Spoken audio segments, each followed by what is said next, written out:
From the TV series Shark Week to the over-the-top Sharknado movies and recent reports of shark attacks off U.S. coastlines, fascination and fear of sharks seems like a summer pastime. But in reality, shark attacks and fatalities in San Diego are very rare. Here to help separate shark fact from fiction are my guests, shark expert and research biologist Heidi Dewar with Southwest Fisheries Science Center, and James Gartland, Marine Safety Lieutenant with San Diego Fire Rescue. And Heidi, what kind of sharks are in San Diego waters?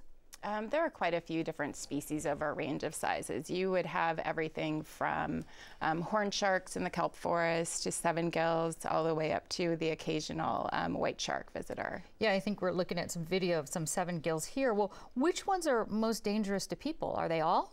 No, they're not. The three most dangerous species in general are white sharks, bull sharks, and tiger sharks, and we only have white sharks here, but most of the white sharks at least off Southern California, would be juveniles, so not in a size range that we would be concerned about. Sure, tell us about that. So, you know, we all see the movies and things about the great whites, but really the sharks here that we're seeing as far as the white sharks are babies. Yeah, the vast majority would be juveniles and young of the year. We have the Southern California bite from Point Conception all the way down to Vizcaíno Bay actually is a nursery area, and it behooves the mature sharks to put their pups where there aren't a lot of adult sharks, so we would mostly get the smaller sharks. And James, the last confirmed shark fatality around here was in Solana Beach back in 2008.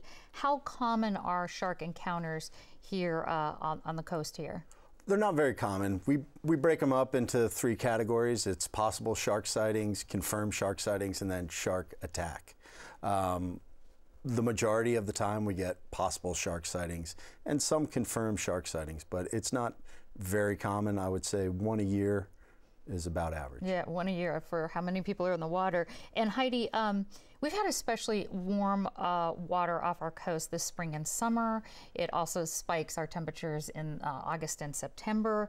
How does that affect the kinds of sharks that we can expect to see here or that are swimming out there?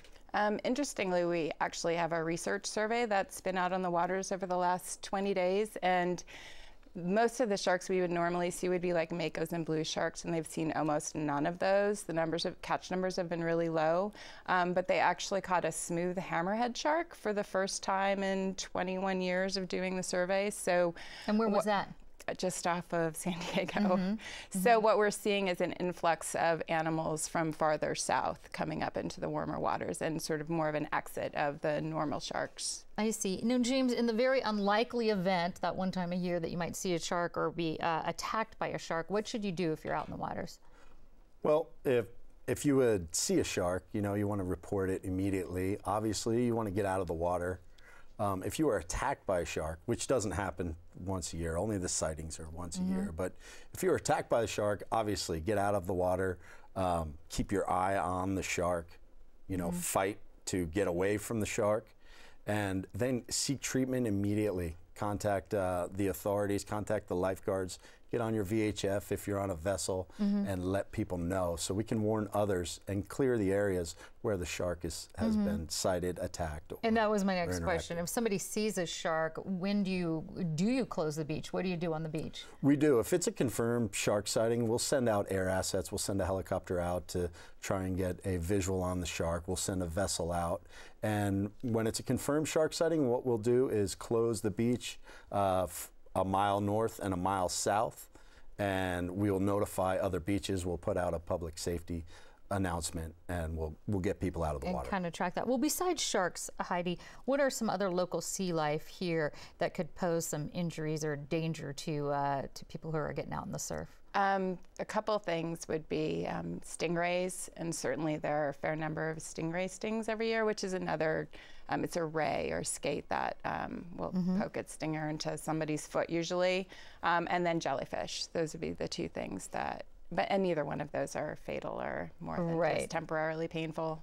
Yeah, and James, how about you? The most common threats and injuries that you deal with, let's say, during a typical summer here? But the beach in general, it's rip currents. You know, people get caught up in rip currents and get pulled out, and that's the most common that people need to be rescued out of rip currents. As far as animal interactions, I would say stingrays are probably the most popular. Stingrays and jellyfish are the most popular animal interactions. Yeah. Popular that you don't want. All right, James Gartland and Heidi Dewar, thank you so much. Thank you.